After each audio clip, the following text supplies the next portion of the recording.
ప్రియమైన సోదరులారా, ఈ రోజున మనము బైబిల్లోని ఆదికాండం మొదటి అధ్యాయంలో కొన్ని విషయాలు వినబోతుంటున్నాం.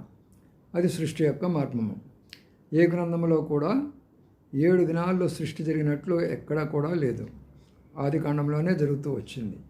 వారానికి ఎన్ని దినాలు? 7 దినాలే కదా. అది మొదటి పాయింట్ కరెక్ట్ అయిపోయింది. ఏ దినాన ఏది సృష్టించాడో స్పష్టంగా ఉన్నాయి. ఆకాశమైనా, భూమి అయినా, సముద్రాలైనా, పక్షులైనా, పశువులైనా, జంతువులైనా, మరి నక్షత్రాలైనా, సూర్యుడైనా, చంద్రుడైనా అన్నిటిని కూడా స్పష్టంగా సృష్టించాడు.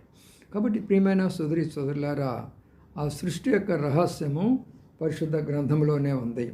అయితే ఇదే సమయంలో అక్కడ ఉన్నటువంటి గొప్ప విషయం ఏంటంటే, మరి అక్కడ ఉన్నటువంటి జంతు శాస్త్రమైనా, లేక వృక్షశాస్త్రమైన, లేక భూగోళ శాస్త్రమైన, లేక ఖగోళ శాస్త్రమైన, ఫిజిక్స్ అయినా, కెమిస్ట్రీ అయినా అన్ని మొదలు కూడా పరిశుద్ధ గ్రంథం నుంచే వచ్చినాయి.